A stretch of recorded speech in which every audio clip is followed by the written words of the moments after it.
Mau ngajuin belum berani siapa saya kan gitu. Udahlah misalnya Pak, saya kan belum siap pada saat itu meskipun sudah punya lokasi. Karena kan jalan juga belum sempurna dibangun, baru selesai dibangun 2021 awal itu baru tembus jalannya. Saya juga mau ngajuin, takut saya, karena kan saya baca di webnya itu ketika di ACC setelah 1 tahun tidak ada pergerakan, maka hangus. Takut saya kan itu, dan untuk mengajukannya lagi susah. Kan gitu. Nah, butuh waktu berapa lama Pak bangun? Enggak lama sih Pak, sekitar 1 bulanan lah. 1 bulanan. Iya, 1 bulanan. Terus akhirnya buka tokonya? Buka tokonya di 19 April 2023. 19 April 2023. Hamin 7 Lebaran.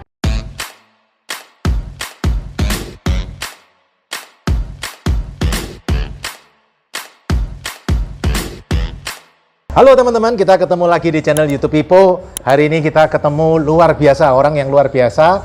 Tempatnya juga kita luar biasa. Sekarang kita lagi di Pantai Renehan, teman-teman, di Gunung Kidul. Ini tempat pantai yang luar biasa. Tapi selain itu teman-teman, kita mau ngobrol-ngobrol dengan orang yang luar biasa. Orang ini beliau ngikutin YouTube Pipo, dan luar biasanya hari ini beliau sudah bisa praktek mempunyai minimarket waralaba. Nah, nanti kita ngobrol-ngobrol pengalaman beliau. Mudah-mudahan ini bisa menjadi pelajaran yang sangat penting, menginspirasi teman-teman semua penonton channel YouTube Pipo. Oke, kita sambut dengan meriah Pak Sugeng. Pak Sugeng, terima kasih Pak Sugeng sudah menyempatkan waktunya untuk ngobrol-ngobrol. Karena saya yakin pasti kita akan belajar banyak sekali dari pengalaman Pak Sugeng.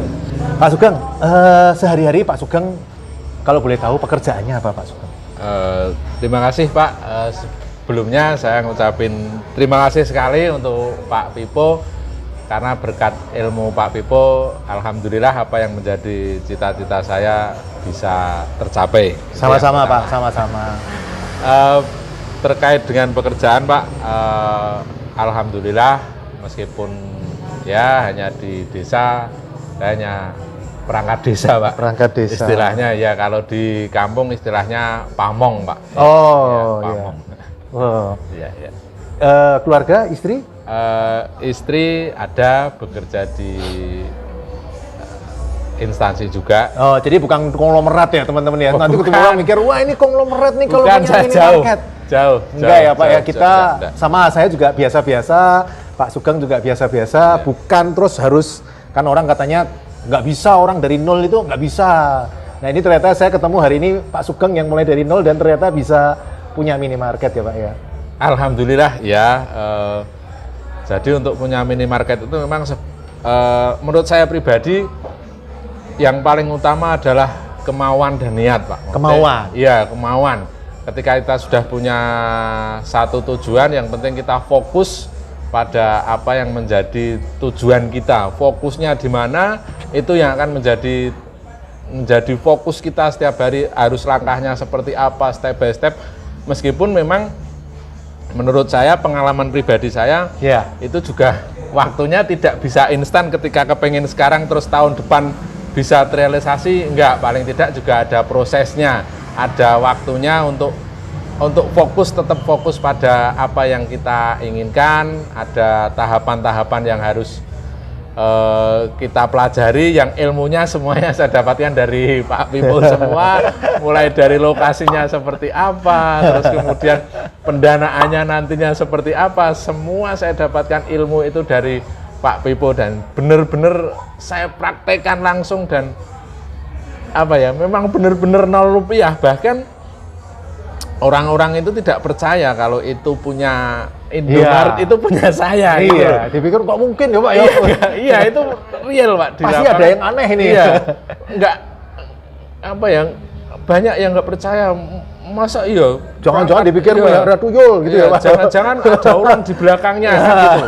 Padahal enggak. Ketika kita lihat perbankan saya, ada ini pinjaman bank ini, bahkan saya sampai karena cash flow Pak, cash flow saya itu bank tidak percaya Pak, karena pendapatan seorang pegawai perangkat berapalah gitu. Kok mengajukan sekian banyak kan gitu. Akhirnya saya menggunakan beberapa nama, ada saudara, ada ibu, kemudian yang mereka juga punya cash flow sedikit. Jadi, yang ketika diajukan ya dapat 100 juta, ada yang kakak saya dapat 150 juta. Jadi Pak Sugeng pinjam beberapa pihak juga ya Pak, ya nggak satu doang terus langsung 1 miliar gitu, enggak ya, tapi dari banyak sumber ya Pak ya. Dari banyak sumber, dan kebetulan seperti yang Pak Pipo sampaikan bahwa potensi yang ada dalam diri kita itu apa. Ketika kita dipercaya bank, itu keuntungannya misalnya yang sudah punya cash flow banyak, berarti sisi positifnya jenengan ada di situ. Nah, saya kan ada malah misalnya cash flow nggak dapat, tapi alhamdulillah saya dipercaya orang, misalnya kan gitu. Alhamdulillahnya cash flow saya nggak dapat, tapi kakak saya percaya dengan saya, pinjem atas nama kakak yang uangnya yang saya pakai, tidak makanya masalah. Nama baik penting ya Pak ya. Tapi mulai dari awal Pak, dulu pertama kali kepikir itu tahun berapa Pak? Mulai kepikir atau mulai nonton YouTube pertama? Karena saya perangkat desa, pada saat saya masuk perangkat desa itu kan setelah setahun saya jadi perangkat desa, saya melihat ada teman-teman yang purna itu tahun kan pada saat Pak? Itu di sekitar 2017 2017 melihat teman-temannya yang purna tugas itu kan, kalau perangkat desa pada saat itu kan begitu purna langsung selesai, nggak dapat apa-apa Pak. Maksudnya, pensiun? Nggak dapat pensiun, nggak dapat ya pesangon paling ya sekedarnya lah, sesuai kekuatan dengan desa.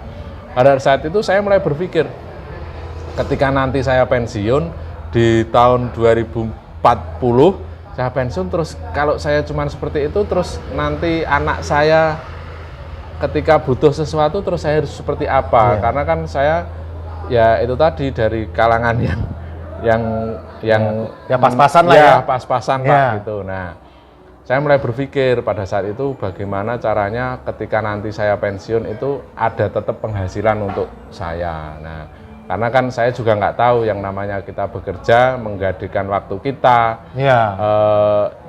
Ketika kita bisa selalu bekerja, masih ada income ya Pak masih ya? Ada income lah. Tapi purna tugas. Waktu purna tugas atau kita nggak tahu ya, karena kan kita nggak tahu Pak yang ke depan apa, kok adalah saya ada musibah atau apa gitu ya, itu nggak kita inginkan, tapi kan kita berjaga-jaga Pak. Terus saya harus bagaimana ketika saya ada sesuatu yang menghalangi saya untuk bekerja, dengan demikian saya nggak dapat income lagi.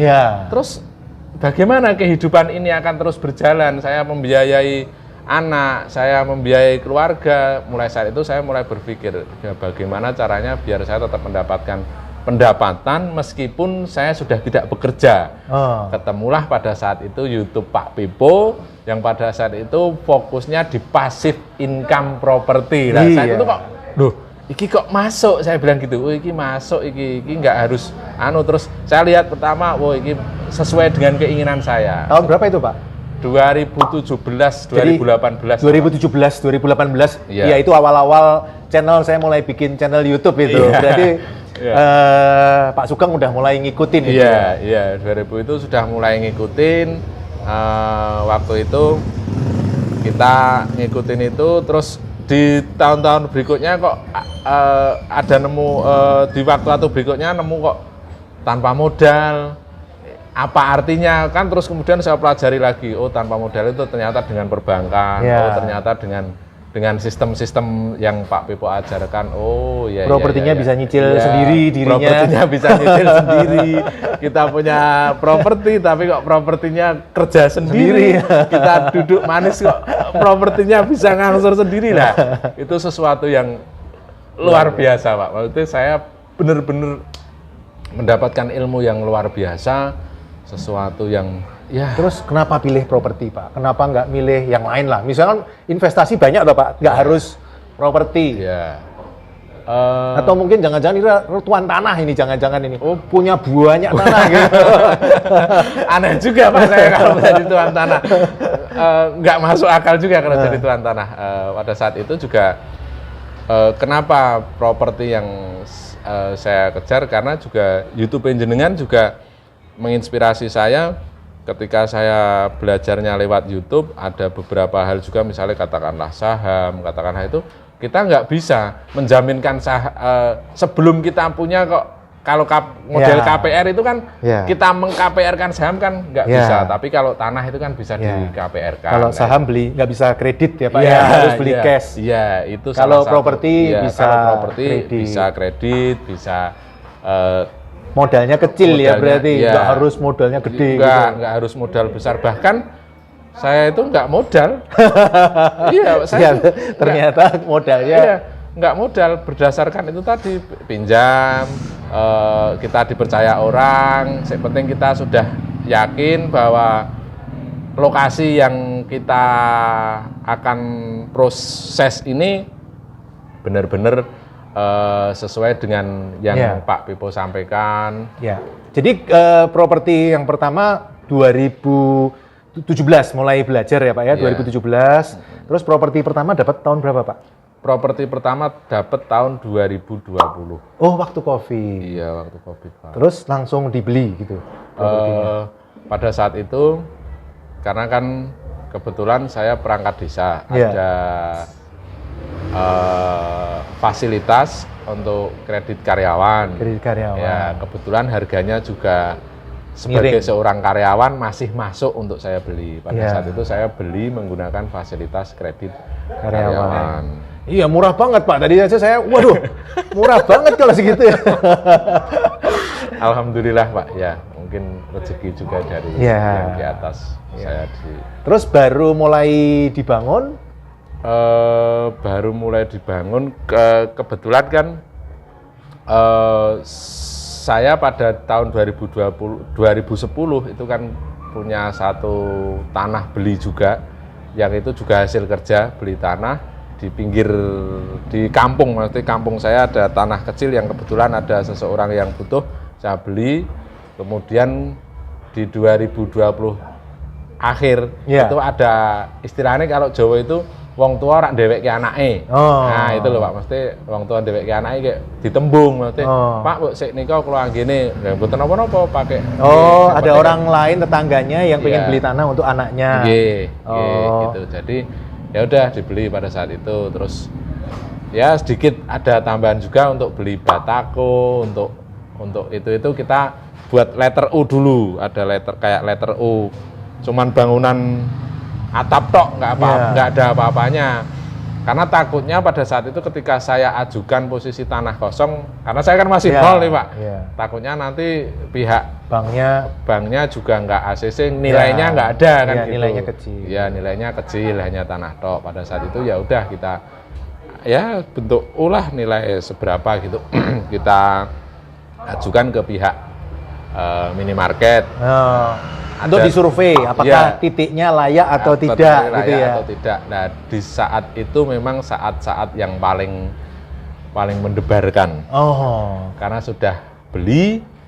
Nah, itu saat-saat yang paling mendebarkan. Sudah beli padahal franchisor belum oke. Iya. Waduh, itu deg-degan itu Pak kalau saya. Iya, tapi toh saya karena berpikir seperti itu, karena kebetulan lokasi yang saya beli ini kan lokasi yang baru berkembang, Pak. Iya, saya lihat berkembang. Iya, maksudnya baru berkembang. Jadi nggak takut ya, Pak? Iya, ketika tidak masuk di minimarket pun setidaknya saya akan mendapatkan keuntungan capital dari capital karena gain-nya. daerahnya berkembang terus, tanahnya naik. Iya, kan seperti itu, Pak. Yang penting toh ketika saya belikan tanah itu nggak akan pernah hilang, dan menurut saya tanah itu nggak akan pernah menyusut harganya. Malah berkembang terus, tambah lama tambah mahal. Iya, seperti itu. 2020. Iya. 2020 terus dapat approval dari franchisor? Approval franchisor itu Agustus 2022. Lama ya Pak ya? 2 tahun ya? Karena kan juga proses tuh Pak. Saya harus, karena kan ragu-ragu awalnya. Enggak, saya harus nyari kontak franchise manajernya. Franchise manager mau ngajuin, belum berani siapa saya kan gitu. Udahlah misalnya Pak, saya kan belum siap pada saat itu, meskipun sudah punya lokasi, karena kan jalan juga belum sempurna dibangun. Baru selesai dibangun 2021 awal itu baru tembus jalannya.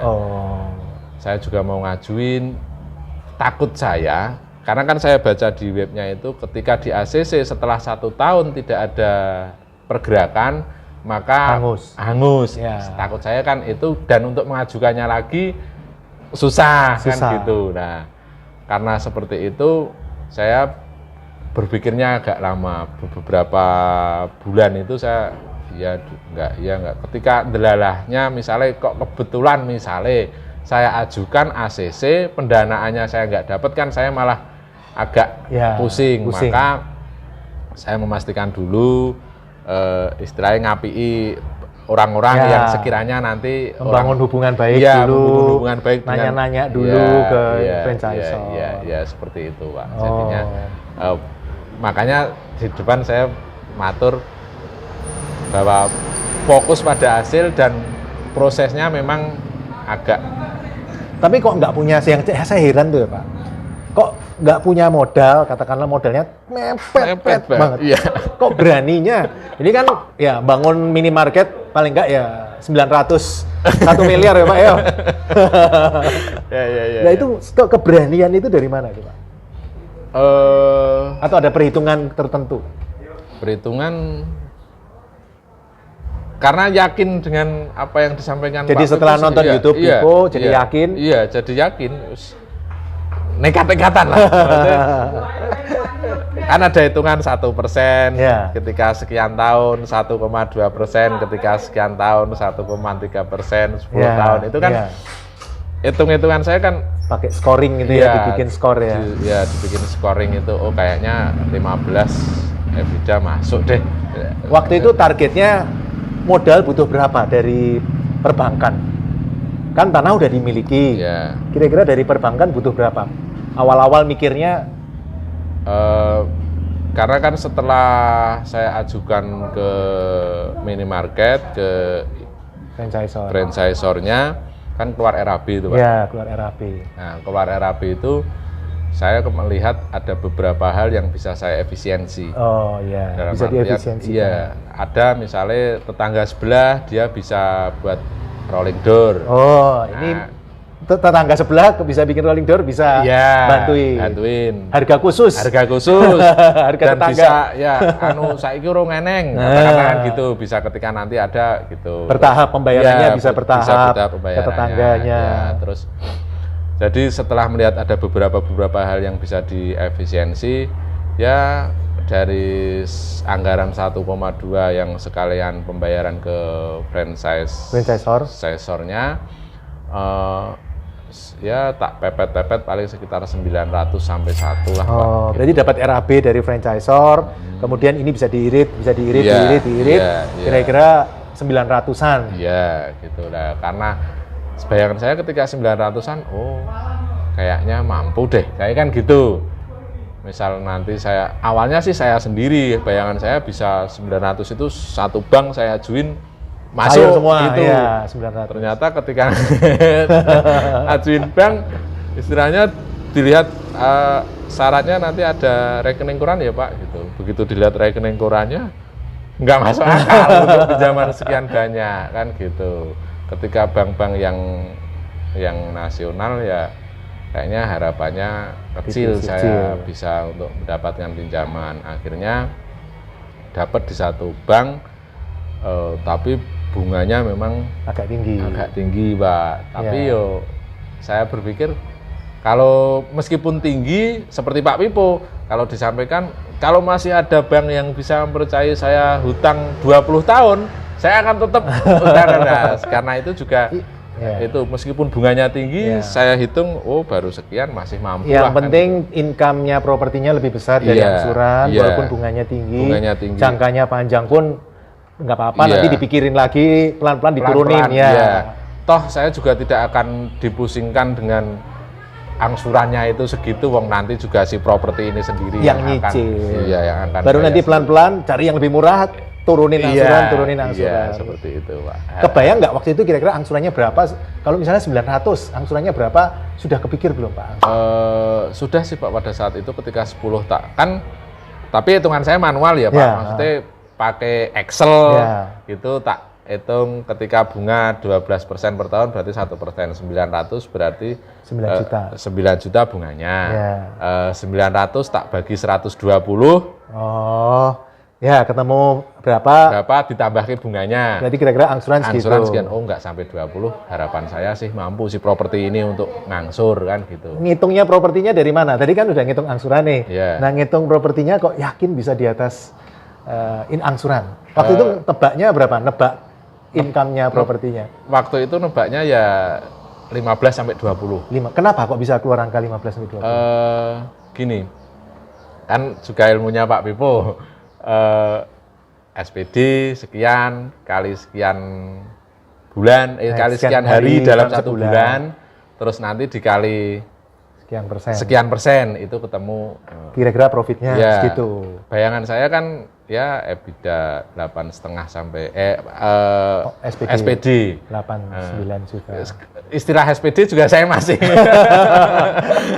masih agak bingung untuk motif penjualannya itu ya sekitar 8,5 sampai 10 gitu bayangan saya kan 300 kali kan harapan saya nanti ya mungkin trafficnya akan ketolong Jumat, di Sabtu Minggu, akan ya. ketolong di Jumat Sabtu Minggu Ya, rame. karena rame jalur daerah wisata. wisata. Daerah Gunung Kidul juga Ya. lagi boomingnya wisata. Iya, Gunung Kidul booming sekarang. Iya kan gitu. Wah ini masuk lah saya gitu. Insting saya udah masuk, ya udah masuk gitu Pak. Terus mulai jalan, mulai bangun itu kapan Pak? Karena kan awalnya memang sudah ada yang dari tanah tadi kan tak bangunin bentuk U.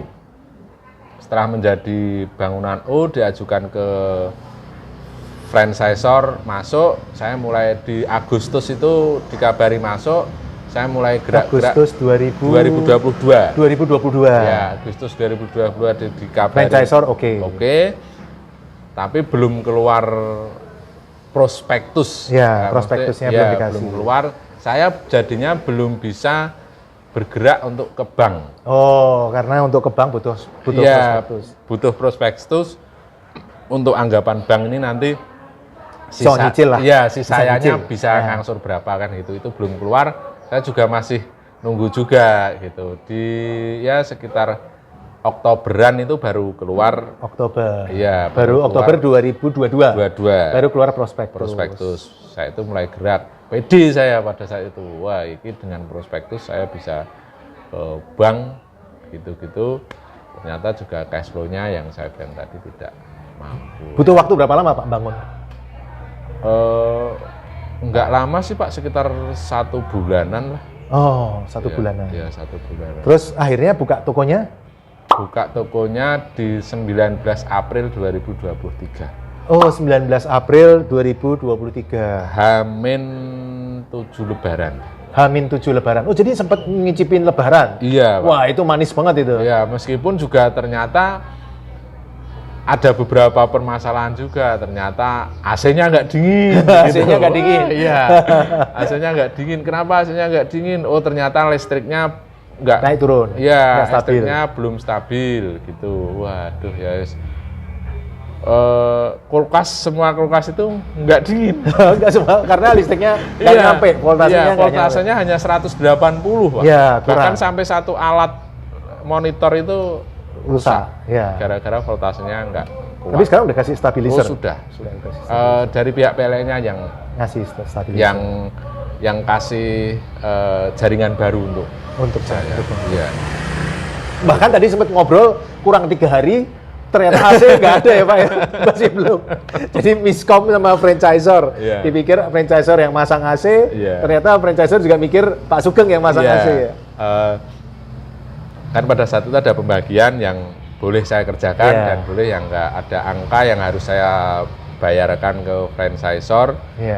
Bahkan pembayaran di franchisor itu H-1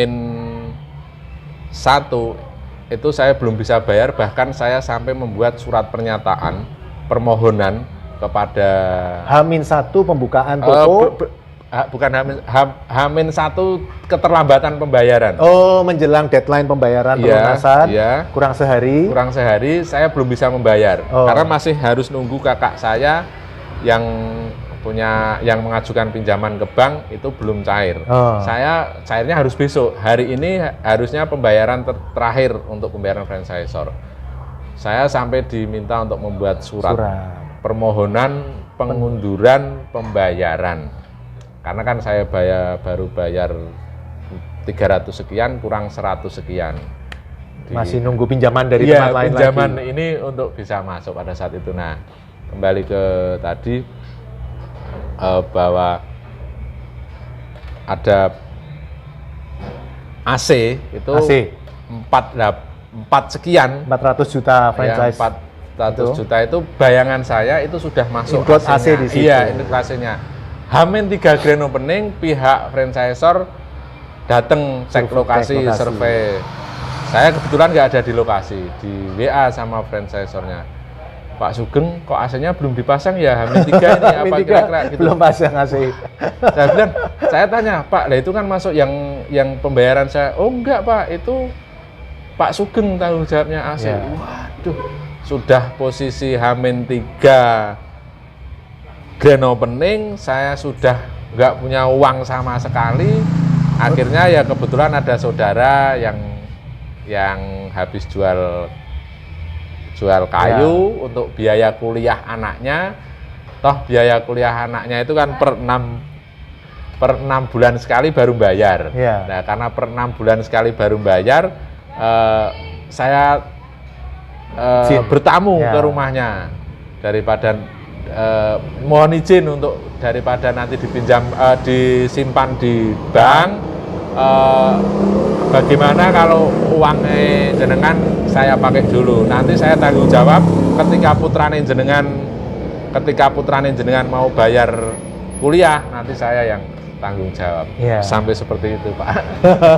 Pokoknya semua kekuatan dikerahin ya Pak ya? Semua kekuatan dikerahin Pak, bahkan apalagi ketika sudah habis grand opening sih seneng, maksudnya kita euforia. Akhirnya berhasil buka toko. Akhirnya berhasil buka toko.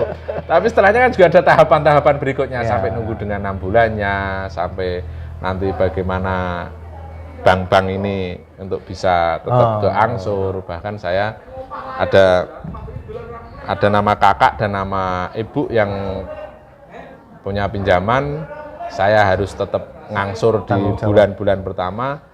Saya masih punya satu bank lagi nyebrak, hanya tetap bunganya tok. Nah, sebraan ini langsung tak masukin ke 2 rekening itu biar ngangsur. Ya, jadi angsuran saya per bulan hanya bunga yang sebraan ini tok. Tidak angsuran 2 ini. Ketika angsuran 2 ini kan besar. Saya sebrak, masukkan ke sini biar ngangsur, saya cukup bayar bunga yang sebraan ini. Oh iya, yang tadi dikasih lihat ke saya itu ya. Itu cuma bayar bunganya. Yang 2 ini pokok diberesin dulu. Yang atas nama kakak dan ibu itu diberesin dulu. Yang ini sambil jalan. Seperti itu. Nah, jadi benar-benar strateginya luar biasa. Double. Ini dijalankan, semua strategi saya manfaatkan. Terus sekarang hasilnya income lebih besar dari yang sudah atau enggak? Kuncinya itu tuh, kayaknya penonton pada nunggu itu. Sekarang income-nya lebih besar dari yang sudah atau enggak? Alhamdulillah 2 kali, bahkan mungkin ketika saat ini bisa 3 kali. 3 kali lipat dari angsuran. Wah, manis. Itu teman-teman tadi aja saya tawar. Ini kira-kira kalau tokonya nggak mau saya beli aja. Hasilnya bagus ya tokonya. Alhamdulillah Pak, tokonya juga bagus. Mudah-mudahan juga sampai berikutnya bisa jalan lancar. Terus planning terdekat sekarang apa Pak? Mau beresin itu dulu atau mau buka toko berikutnya? Saya berharap, karena kan ada selain pinjaman bank juga ada pinjaman yang seperti saya sampaikan tadi, ada anaknya yang mau kuliah, saya ambil uangnya, ada punya tetangga yang uangnya disimpan saya pakai. Rencana sih saya nyelesain itu dulu, maksudnya kita beres-beres semua, ketika tanggungan saya tinggal bank tok, oke, nanti mungkin kita bergerak lagi untuk bisa mencari lokasi. Saya lihat kelebihannya Pak Sugeng dibanding orang-orang, dipercaya ya Pak ya. Pak Sugeng ini dipercaya. Iya. Gimana caranya memupuk kepercayaan orang-orang bisa percaya ke Pak Sugeng semua? Komunikasi sih Pak. Bukan karena cincinnya ake, bukan tidak karena itu. Sing paling pokok juga komunikasi. Ya, dan kita tidak punya background sejarah yang ternyata ini nakal dan lain selama ini jaga nama baik dijaga terus. Nama baik dijaga. Ya, itu penting sih, memang nama baik itu aset kita yang miliaran itu. Iya. Jangan sampai miss itu. Iya, paling pokok itu kita juga ya namanya kalau di kampung kan masih persaudaraannya kuat. Ketika ada sesuatu yang membutuhkan kita bantu bareng-bareng gitu kan juga. Sekarang terkenal loh Pak di desa. Wah, ini Pak Sugeng yang punya minimarket ini. Nek belonjo harus ke tokonya Pak Sugeng ini. Ya, alhamdulillah. Berkat Pak Pipo juga. Terus akhirnya kemarin kan ikut kelas, Pak. Iya. Apa Pak yang didapat di kelas Pipo waktu kemarin kita ketemu? Padahal kan Pak Sugeng sudah punya toko, kok ikut kelas? Pertama, memang saya memenuhi janji saya secara pribadi, Pak, karena ilmu yang saya dapatkan dari Pak Pipo dan karena kan ngefans saya, Pak. Maksudnya yang selama ini saya hanya bisa lihat di YouTube, ada kesempatan dan alhamdulillah sekarang kan uang sudah ada kan gitu. Ya. Jadi ya untuk kelas Pak Pipo untuk memenuhi keinginan saya untuk bisa bertemu langsung dengan Pak Pipo itu yang pertama. Yang kedua, yang paling pokok kan komunitasnya, Pak. Iya, komunitas. Ya, bergabung ke komunitas. Ternyata di grup itu asik, maksudnya, dan kita bisa langsung jabrian dengan Pak Pipo. Pak, ini lokasi seperti ini, gimana Pak? Itu kan asiknya di situ, Pak. Maksudnya ada tukar pikiran ya, Pak. Iya. Jadi seolah-olah ketika awalnya dulu itu saya merasa, saya Gunung Kidul dan orang-orang Jakarta itu kan jauh. Bayangan saya kan seperti itu. Ternyata setelah masuk ke grup komunitas ini, seasik ini ya, maksudnya mendekatkan istilahnya apa ya, nek saya bilang level kok terlalu terlalu. Tapi jadi akrab ya Pak, bisa tukar pikiran dengan sesama pemilik toko, dengan member-member yang lain. Itu juga asiknya di situ Pak, maksudnya kita bisa jabrian. Penggemarnya Pak Sugeng juga sudah ada tuh kemarin di saya tuh Pak Slamet di Pulau Bangka itu juga penggemarnya. Pak Slamet. Pak Slamet juga sudah punya toko satu ya Pak di sana ya. Iya, kemarin juga sempat jabrian juga dengan Pak. Iya. Juga. Tapi beliau merah, kalau Pak Sugeng biru. Iya, saya biru. Tim biru ini kalau tim merah. Saya biru Pak. Nah, kalau di kelasnya workshop yang dipelajarin apa Pak? Banyak sih Pak, ternyata banyak banget ilmu-ilmu yang pada saat itu saya itu ternyata kemarin salahnya di sini. Saya kenapa nggak dari dulu ikut kelasnya biar saya langkahnya tidak terlalu panjang. Kan gitu. Kalau kemarin kalau tadi kan saya mau terlalu panjang prosesnya kan gitu. Setelah ikut workshop, ternyata saya kemarin itu langkahnya harusnya seperti ini. Misalnya satu contoh, lokasi. Ya, kalau saya ikut workshopnya Apio, saya nggak harus pusing-pusing nyari kontak karena sudah langsung bisa ketemu dengan franchisor, membernya di situ ada, kita bisa komunikasi. Terus rekom bank-bank yang bisa itu kan nggak harus muter-muter dulu kan gitu. Iya.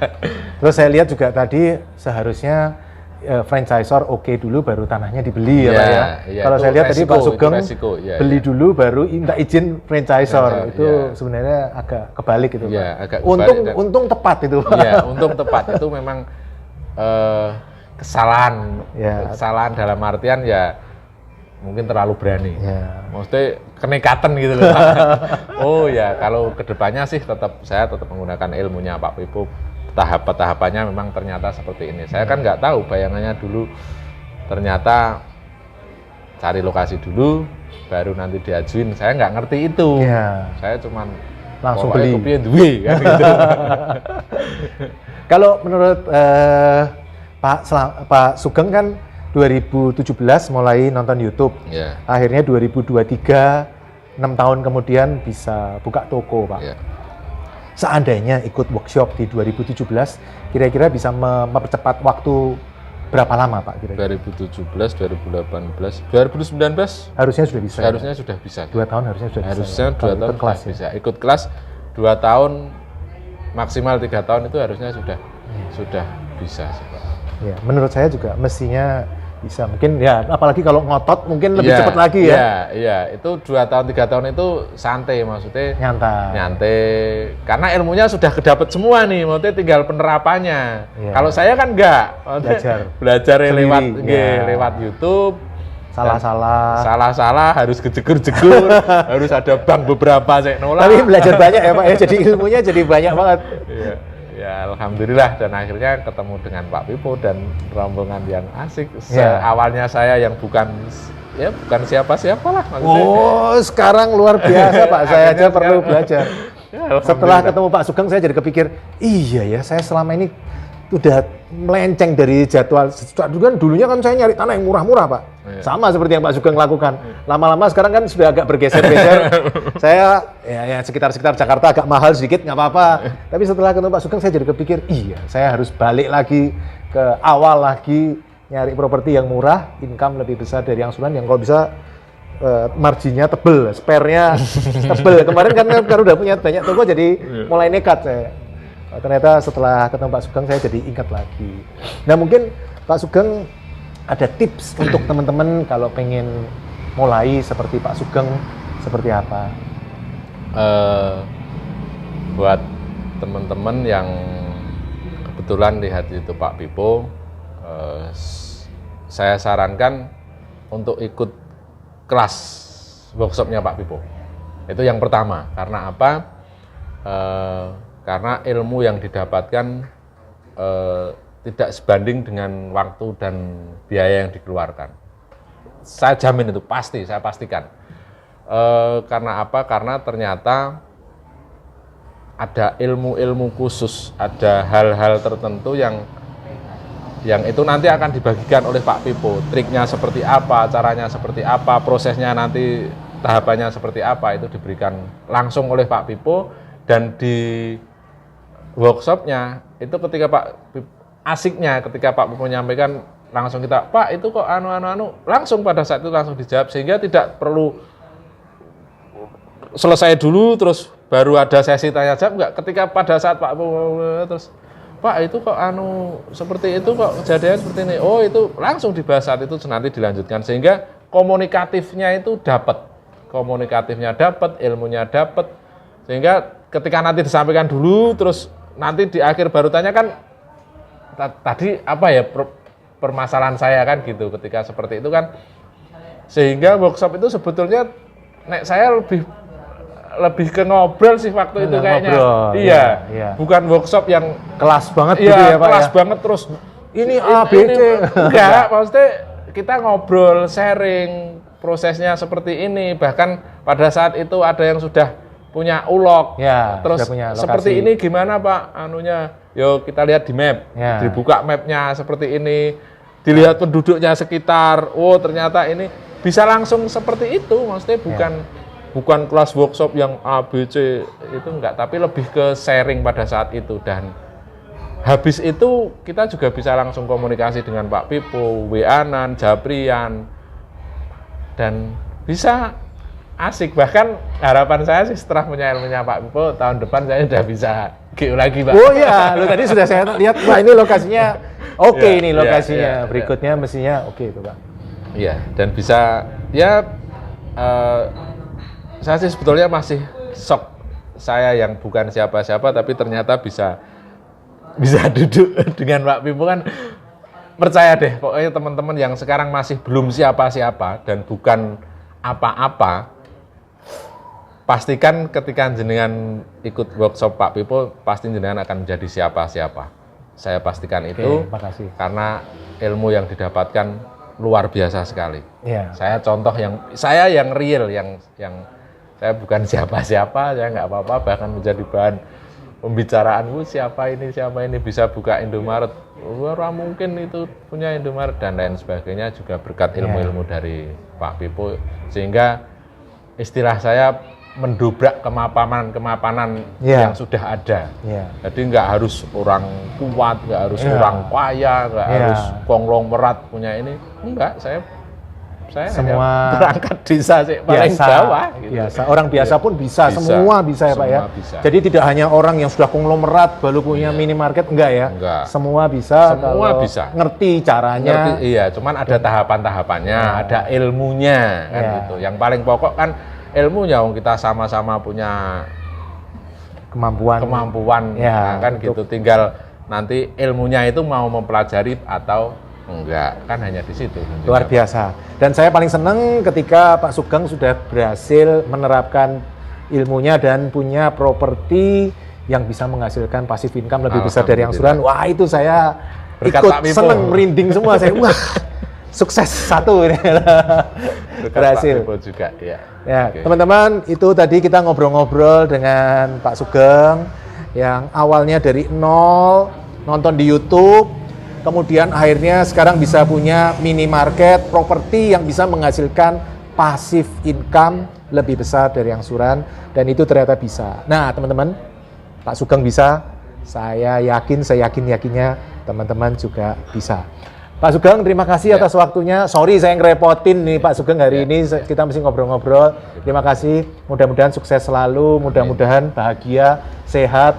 Pokoknya tokonya nambah terus, passive income-nya nambah terus, pokoknya semua yang terbaik untuk Pak Sugeng. Amin. Terima kasih teman-teman, sampai ketemu di video yang lain. Salam Passive Income Property.